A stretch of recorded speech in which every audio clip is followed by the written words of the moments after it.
నిద్రపోలేదు, తిండి తినలేదు, మేము కూడా తినలేదని.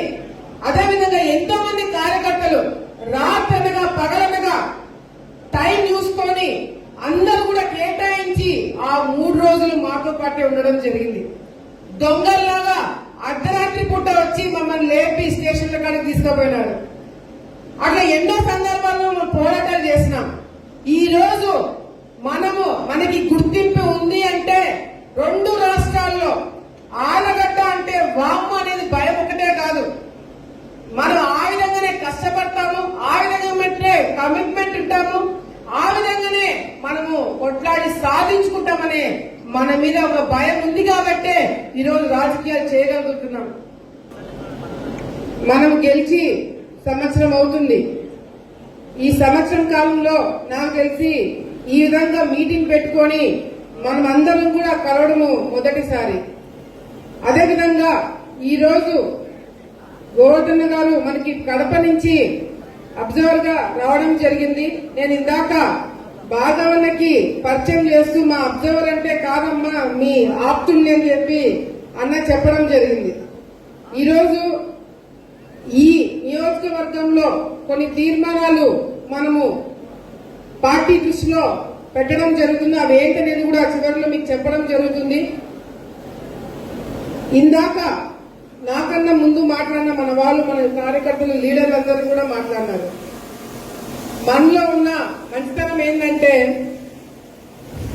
ప్రతిపక్షంలో ఉన్నప్పుడు ఆవేశంతో మాట్లాడతాం.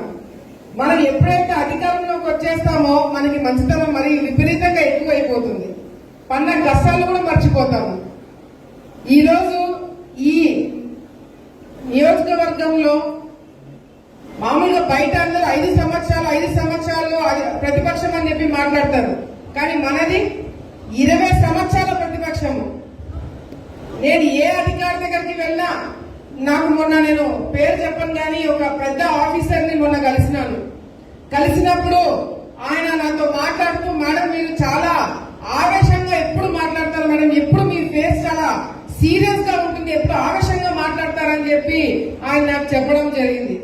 ఆయనతో నేను ఒకటే మాట అన్నాను, అది ఆవేశం కాదు సార్, నా కార్యకర్తలకి పనులు ఇంకా కావట్లేదనే ఒక బాధతో నేను మాట్లాడడం జరుగుతుంది, అది ఆవేశంగా మీరు తీసుకోవద్దని చెప్పి చెప్పడం జరిగింది. నాకు తెలుసు మనం గెలిచిన తర్వాత కూడా చాలా మందికి చాలా ఆశలు ఉన్నాయి, ఇంకా పనులు కాలేదని చాలా మంది ఇంకా బాధపడుతున్నారు. కానీ మనం ఆలోచించాల్సింది ఏంటంటే ప్రతిపక్షంలో మనం ఉన్నప్పుడు వాళ్ళకి మనకి తేడా అదే, వాళ్ళు దౌర్జన్యంగా ఎటువంటి కంప్లైంట్ లేకుండా అడ్డదిడ్డంగా రూల్స్ పాటించకుండా అడ్డదిడ్డంగా అందరినీ తీసి పడేయడం జరిగింది.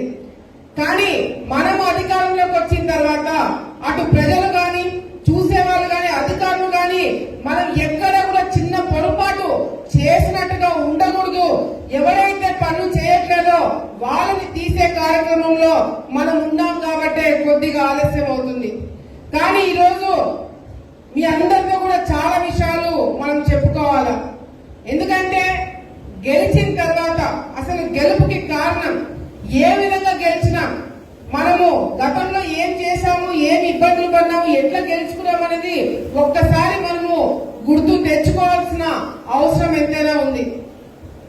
భూమా నాగిరెడ్డి గారు, శోభా నాగిరెడ్డి గారు ఎప్పుడు కూడా కార్యకర్తలని, రాజకీయాన్ని, కుటుంబాన్ని వేరుగా చూడలేదు. ఎప్పుడు కూడా ఏ నిర్ణయం తీసుకోవాలన్నా ఇంట్లో ఒక పెళ్లి దగ్గర నుంచి, ఒక ఇల్లు కట్టే దగ్గర నుంచి, కుటుంబంలో ఏ నిర్ణయం తీసుకున్నా కార్యకర్తలకి, ఆలగడ్డ రాజకీయాలకి ముడిపడేలాగా ఆయన నిర్ణయాలు తీసుకునేవాడు. ఈ రోజు మరి శోభా నాగిరెడ్డి గారు, భూమా నాగిరెడ్డి గారు, వాళ్ళ గురించి నేను చెప్పాల్సిన అవసరం లేదు. నాకన్నా ఎక్కువ వాళ్ళతో సమయం గడిపింది మీరు. చిన్నప్పటి నుంచి వాళ్ళు ఏ విధంగా వాళ్ళు పెరిగినారు, ఎన్ని కష్టాలు పడినారు, ఎన్ని ఇబ్బందులు పడినారు, అసలు వాళ్ళ గురించి నాకన్నా మీకే ఎక్కువ తెలుసు. వాళ్ళని మీరు గుండెల్లో పెట్టుకొని చూసుకున్నారు కాబట్టే ఈ రోజు కూడా ఆలగడ్డ అంటే భూమా అనేది పేరు నిలిచిపోయిందని మరొకసారి మనం గుర్తు తెచ్చుకోవాలి. అంతేకాదు మనం ప్రతిపక్షంలో ఉన్నప్పుడు ఎంతో మంది ఎన్నో సందర్భాల్లో నేను మంత్రిగా అంటే భూమా నాగిరెడ్డి గారు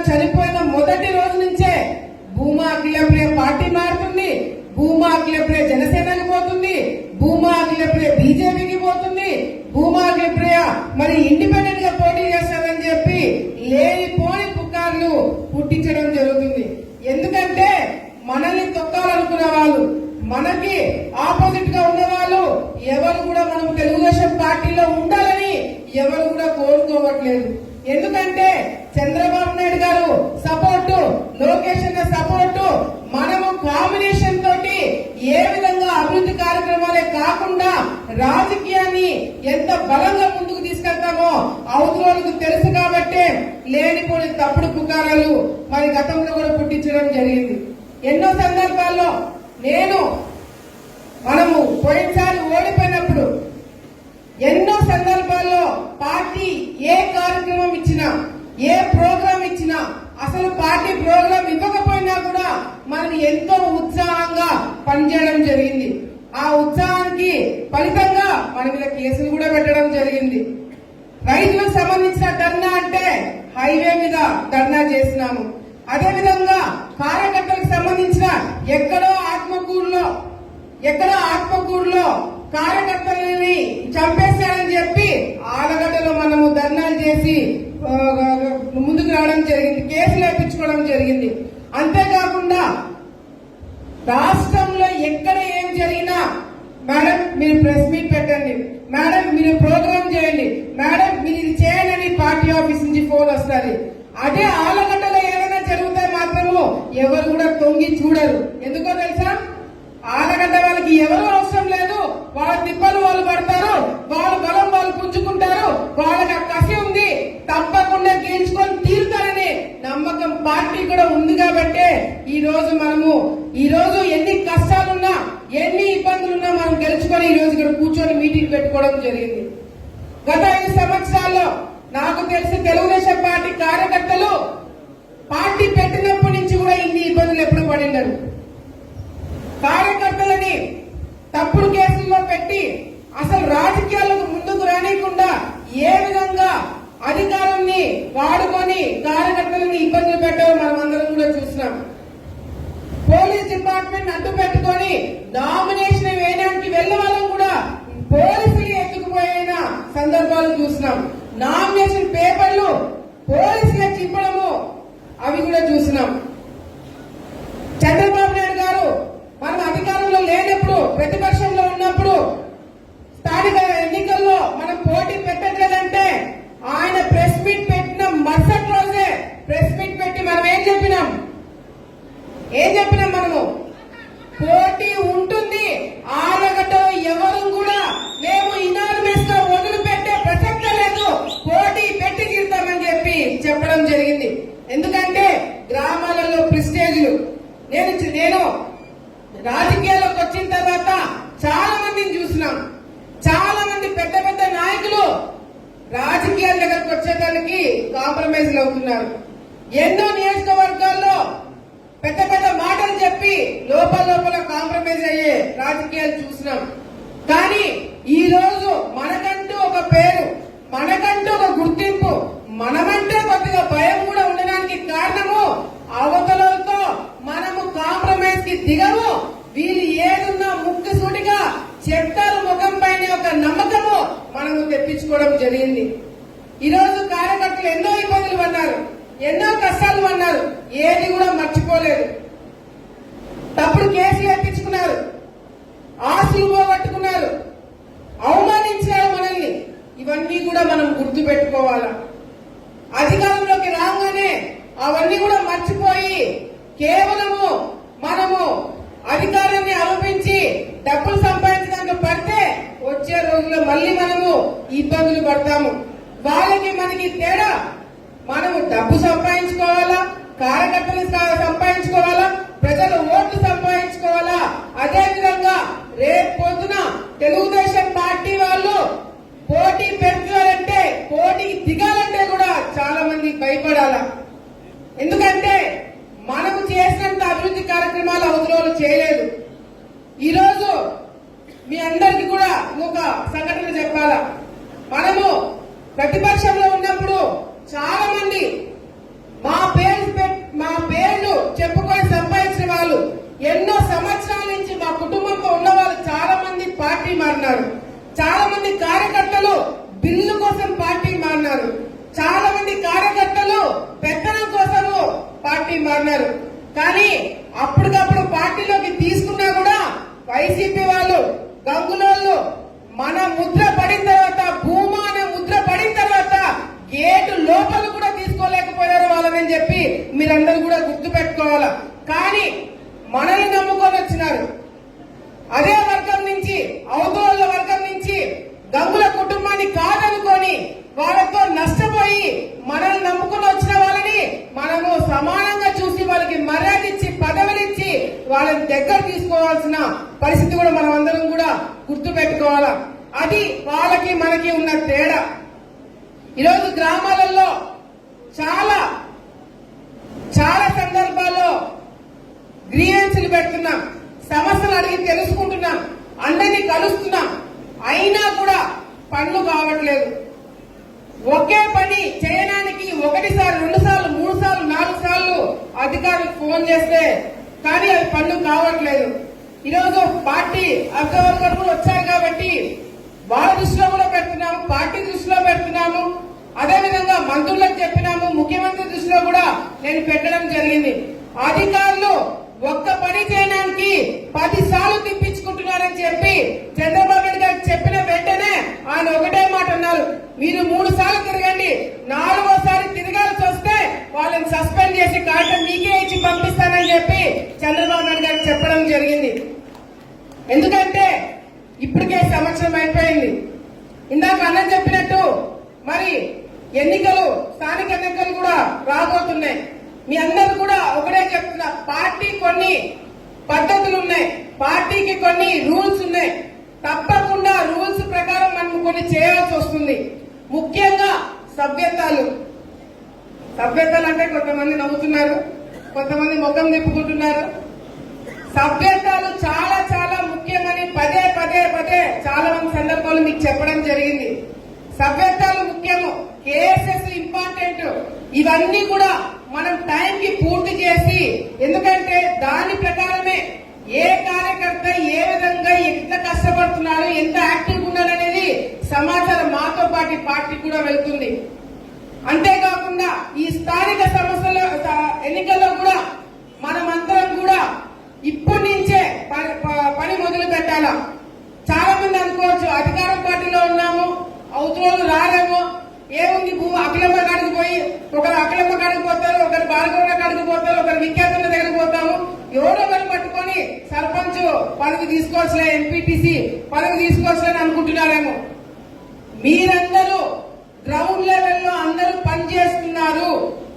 మేము కూడా ఎంక్వైరీ చేసి ఆ ఊర్లలో పలానా వ్యక్తి తిరిగి కష్టపడి కార్యకర్తలతో ఉంటున్నాడు, చేస్తున్నాడు అంటేనే మేము పదవులు ఇస్తామని చెప్పి సందర్భంగా మీ అందరూ కూడా తెలియజేసుకుంటున్నాము. నాకు కూడా తెలుసు, గెలిచిన తర్వాత కష్టపడిన వాడికన్నా మనల్ని తొక్కాలని చూసేవాడే ముందు వచ్చి దండేస్తాడు. అవునా? ఇక్కడే కాదు, పై లెవెల్లో కూడా అదే జరుగుతుంది. ఇక్కడే కాదు, చంద్రబాబు నాయుడు దగ్గర కూడా పనిచేసే వాళ్ళకన్నా పని చేయని వాళ్ళ ముందరు దండలేసి పదవులు తెచ్చుకుంటున్నారు. కానీ మీ అందరూ కూడా ఒకటి చెప్తా, మనకి మన రాజకీయం వేరు. మనకి పదవులు ఇచ్చినా ఇవ్వకపోయినా, పార్టీ గుర్తింపు ఇచ్చినా ఇవ్వకపోయినా, మన ధర్మం, మన బాధ్యత, మన కార్యకర్తలని, మన గ్రామాలని, మన మండలాలని, మన నియోజకవర్గాన్ని మనం కాపాడుకొని మనము రాజకీయంగా ముందు ఉండే బాధ్యత మనం తీసుకున్నామో దానికి తప్ప మనం దేనికి కూడా మనం డైవర్ట్ కావద్దని చెప్పి సందర్భంగా తెలియజేసుకుంటున్నాం. ఎన్నో సంవత్సరాల నుంచి నేను పనిచేస్తున్నా. ఏ రోజు కూడా ఆయన అసంతృప్తి పడలేదు, ఏ రోజు కూడా ఆయన బాధపడలేదు. ఈ రోజు కాకపోయినా రేపన్నా నన్ను గుర్తిస్తారు పార్టీ, ఈ రోజు కాకపోయినా రేపన్నా నన్ను పార్టీ దగ్గరకు తీసుకొని మంచి పదవులు ఇస్తారు ఒక నమ్మకంతో ఎంతో మంది రాత్రనగా పగలనగా కష్టపడిన వాళ్ళు ఉన్నారు. నేను ఒకటే చెప్తున్నా, నేను తీర్మానం చేసేటప్పుడు కూడా పార్టీలో కూడా ఒక నిర్ణయం లోకేష్ అన్న గారు తీసుకోవడం జరిగింది. 6 సంవత్సరాల వరకు ఒకే పదవిలో ఉండకూడదు, వాళ్ళని ప్రమోషన్ పార్టీలో ఇచ్చేటట్టుగా మేము చూసుకుంటామని చెప్పి లోకేష్ అన్న గారు చెప్పడం జరిగింది. ఈ రోజు మీ అందరూ కూడా నేను మాటిస్తున్నాను, ప్రతి ఒక్క మండలంలో చాలా మంది కార్యకర్తలు ఉన్నారు. ప్రతి ఒక్క మండలంలో ఎక్కువ పేర్లు కూడా కాదు, మండలానికి ఒక పేరు ఇస్తాం. ఆ మండలానికి ఒక పేరులో ఆ వాళ్ళని రాష్ట్ర స్థాయిలో ఉన్న పదవిలో పెట్టాల్సిన అవసరము ఎంతైనా ఉందని చెప్పి ఈ సందర్భంగా కార్యకర్తలు అందరి తరఫున నేను పార్టీ కూడా ఒక తీర్మానం ఇవ్వబోతున్నాను. ఎందుకంటే మామూలుగా మన వర్గం కానీ మన గ్రూప్ కానీ ఎప్పుడు పదవులు అడగరు, కానీ ఎట్లో భూమా వాళ్ళు పదవులు అడగట్లేదు, ఎట్లా ఆలగడ్డ వాళ్ళు పదవులు అడగట్లేదు కాబట్టి వాళ్ళు కూడా ఇవ్వడం మానేస్తున్నారు. కానీ ఈసారి మాత్రము తప్పకుండా కష్టపడి పనిచేసిన వాళ్ళకి, పార్టీకి అంకితమై ఉన్న వాళ్ళకి, మాకు అంకితమై ఉన్న వాళ్ళకి తప్పకుండా పదవులు వచ్చేలాగా మేము చేస్తామని చెప్పి కూడా సందర్భంగా నేను మాటిస్తున్నాను. మండలానికి ఒక పేరు ఇస్తాము, వాళ్ళని మా కుటుంబం అవసరంలా, మాకు అవసరంలా, అసలైన పార్టీ కోసం చేసిన వాళ్ళకు కూడా పదవులు ఇచ్చి మా నియోజకవర్గంలో సపోర్ట్ చేయాలని చెప్పి కూడా సందర్భంగా తెలియజేసుకుంటున్నాం. అంతేకాదు ఈరోజు నాకు చాలా చాలా ఆనందంగా ఉంది. ఎందుకంటే గత 5 సంవత్సరాల్లో కొద్దిగా అవతరాల గురించి కూడా మాట్లాడాలి. మనము ఇంత కసిగా పనిచేసి గెలిపించుకొని గెలిచి ఈరోజు కూర్చోడానికి కారణము మనం పడ్డ కష్టము, మన కార్యకర్తలు మనమే కాకుండా అవతరాలు కూడా సహాయపడ్డారు. పడ్డారా లేదా? మనలో కసి పెంచినారా లేదా? మనలో కోపం పెంచినారా లేదా? టికెట్ రాదు రాదు రాదు రాదు అన్నారు, టికెట్ తెప్పించుకున్నాం. కుటుంబం ఉంటే గానీ గెలవదు గెలవదు గెలవదు అనుకున్నాం, పక్కకు పోయినా గెలుచుకున్నాం. నేను ఉంటేనే గెలుస్తుంది అని అనుకున్న వాళ్ళందరూ పోయినారు, అయినా గెలిచి ఈ రోజు ఇక్కడ కూర్చున్నాం. చాలా వరకు మీకు తెలియని విషయాలు, తెలిసిన విషయాలు కూడా ఈరోజు మీకు ఎందుకు చెప్తున్నానంటే మనం అది గుర్తు తెచ్చుకోవాలా, మన పన్న ఇబ్బందులు గుర్తు తెచ్చుకోవాలా. 5 సంవత్సరాలు ఎవరిని మమ్మల్ని నిద్రపోనీలేదు. 5 సంవత్సరాలు నా మీద ఒక 18 కేసులు, భార్గవన్న మీద ఒక 16 కేసులు, విఖ్యాతన్న మీద 13 కేసులు. ఎవరిని రాత్రిపూట మేము ఎవరు కూడా పడుకునే వాళ్ళం కాదు. ఎందుకో తెలుసా? మేము ముగ్గురం గురించి కాదు, ఈ రోజు ఎవరైనా కార్యకర్తను ఇబ్బంది పెట్టారా, ఏ టైంకి ఏ ఫోన్ వస్తే మేము టెన్షన్ పడ్డాము. స్టేషన్ లో మన వాళ్ళు ఉన్నారు అంటే తప్పకుండా మేము పోయి కూర్చున్న వాళ్ళం. ఎస్ఐలతో సిఐలతో ఎప్పటికప్పుడు మాట్లాడే వాళ్ళం. పోలీస్ డిపార్ట్మెంట్ మీద ఒత్తిడి పెట్టేవాళ్ళం. రాష్ట్రంలో చంద్రబాబు నాయుడు గారిని అరెస్ట్ చేసినారు అని అన్ని నియోజకవర్గాల్లో దీక్షలు పెట్టినారు. నేను లోకేష్ అన్నకి ఫోన్ చేసిన, అంటే దీక్షలు పెట్టడం వల్ల పోలీసు వాళ్ళకి నొప్పి తెలియట్లేదన్నా, అవతరాలకి నొప్పి తెలియట్లేదన్నా, ఆమరణ నిరాదీక్ష కూర్చుంటామని చెప్పి ఆ రోజు నంద్యాల ఎక్కడైతే చంద్రబాబు నాయుడు గారిని అరెస్ట్ చేసినారో అక్కడే మనము ఆమరణ నిరాదీక్ష కూర్చున్న సంగతి మీరందరూ కూడా గుర్తు చేస్తున్నాం. ఆ రోజు నాకు ఇంకా గుర్తుంది, భార్గవన్న నేను విఖ్యాతనే కాదు, భార్గవన్న కూడా ఆ రోజు ఆమరణ నిరాదీక్ష చేసినాడు. నేను కాదు ఎమ్మెల్యే, ఇక్కడ ఉన్న మీరందరూ కూడా ఎమ్మెల్యేగా ఉన్నారని చెప్పి సందర్భంగా మరొకసారి మీ అందరూ కూడా తెలియజేసుకుంటున్నాం. ఈ గెలుపు కోసం కష్టపడిన ప్రతి ఒక్కరికి పేరు పేరు నేను ధన్యవాదాలు తెలియజేసుకుంటున్నాం. ఇక్కడ ఆ కుటుంబ సభ్యులు కూర్చున్నారు, కార్యకర్తలు కూర్చున్నారు, లీడర్లు కూర్చున్నారు. ప్రతి ఒక్కరు ఇది నా గెలుపు, నా ఎన్నికలు, నాది అని కష్టపడ్డారు కాబట్టి ఈ రోజు మనము ఈ స్థాయికి రాగలిగినామని చెప్పి మరొకసారి తెలియజేసుకుంటూ, మరి ఈరోజు మామూలుగా అయితే ఇది 2 రోజుల తర్వాత పెట్టాల్సిన ప్రోగ్రాం మహానాడు నియోజకవర్గంది, కానీ ఈ తుఫాన్ ఉంది, ఎప్పుడు వర్షాలు ఎక్కువ పడతాం, మళ్ళీ ఇబ్బంది పడతామని చెప్పి హడావిడిగా ఈ రోజే పెట్టాల్సింది. పొద్దునే నిర్ణయం తీసుకొని పొద్దున ఫోన్లు చేస్తే సాయంత్రం కల్లా ఈ రోజు కార్యకర్తలందరూ కూడా ఇంత తక్కువ సమయమైనా వెంటనే వచ్చినందుకు ప్రతి ఒక్కరికి పేరు పేరు నేను ధన్యవాదాలు తెలియజేసుకుంటున్నాను.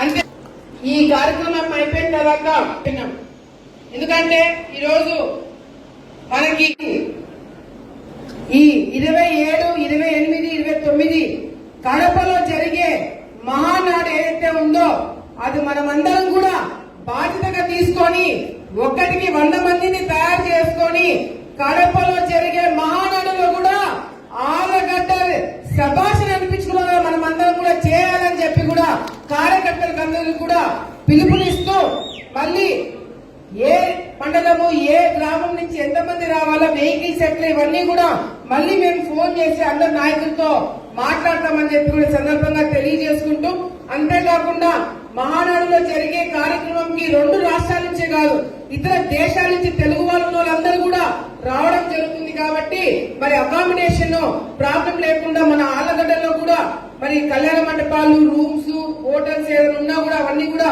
బుక్ చేయమని చెప్పి మాకు ఆదేశాలు ఇవ్వడం జరిగింది. దానికి తగినట్టుగానే అన్ని కూడా బుక్ చేసి పెట్టినాము. అవన్నీ కూడా డీటెయిల్స్ పార్టీకి ఇవ్వడం జరుగుతుందని చెప్పి సందర్భంగా తెలియజేసుకుంటూ ముఖ్యమైన విషయం ఏంటంటే ఒకటి ఈరోజు నా గెలుపుకు కావచ్చు నాకు కావచ్చు కారణమైన వాళ్ళందరినీ కూడా ఇక్కడ వేదిక పైన ఉన్న మీరు అందరినీ కూడా గుర్తు చేసుకోవడం జరిగింది. కానీ నా గెలుపుకి కారణమైన మరొక 2 గురించి నేను తప్పకుండా మాట్లాడాల్సిన అవసరం ఉంది. అది నా కుటుంబ సభ్యులతో కాకుండా భార్గవన్న విఖ్యాతన్న కాకుండా ఈ గెలుపుకి నాకు కారణమైన వ్యక్తులు 2 ఉన్నారు. అది ఒకటి చంద్రబాబు నాయుడు గారు, రెండోది లోకేష్ అన్న గారు. ఎందుకంటే చాలా సందర్భాల్లో నన్ను అంటే పార్టీ బయట కావచ్చు పార్టీలో కావచ్చు అన్ని రకాలుగా నాగిరెడ్డి భూమా నాగిరెడ్డి గారు శోభా నాగిరెడ్డి గారు చనిపోయిన తర్వాత మనల్ని తొక్కాలని చెప్పి చాలా మంది ప్రయత్నం చేస్తున్నారు. అది పార్టీలో కావచ్చు బయట కావచ్చు అందరు ఏకమై కావచ్చు ఎంతమందినా కావచ్చు. కానీ లోకేష్ అన్న చంద్రబాబు నాయుడు గారు నమ్మకం పెట్టుకొని లేదు ఈ అమ్మాయిని కావాలని ఇబ్బందులు పెడుతున్నారు, ఈ అమ్మాయి కావాలని ఈ విధంగా వీళ్ళని ఈ విధంగా చేస్తున్నారు ఈ అమ్మాయిని అని చెప్పి వాళ్ళు గమనించి గ్రహించి ఎన్ని సర్వేలు చేసినా ఎంతమంది చెప్పినా కూడా పక్కన పెట్టి తప్పకుండా ఆళ్లగడ్డలో భూమా జెండా ఎగరాల్సిందే అని చెప్పి చంద్రబాబు నాయుడు గారు లోకేష్ అన్న గారు మనకి వాళ్ళ ఆశీస్సులతో ఏ ప్రోగ్రాం పెట్టా మనం ఎక్కడ తగ్గల. ఆ రోజు 1,00,000 మంది మీటింగ్ గుర్తుందా? 1,00,000 మందితో మీటింగ్ అన్నారు. మొత్తం జిల్లా అంతా కలిపి 1,00,000 మంది అంటే మన ఆళ్లగడ్డ నుంచే 1,00,000 మంది దాటినారని సంగతి మనం అందరం కూడా ఒకసారి గుర్తుపెట్టుకోవాలా.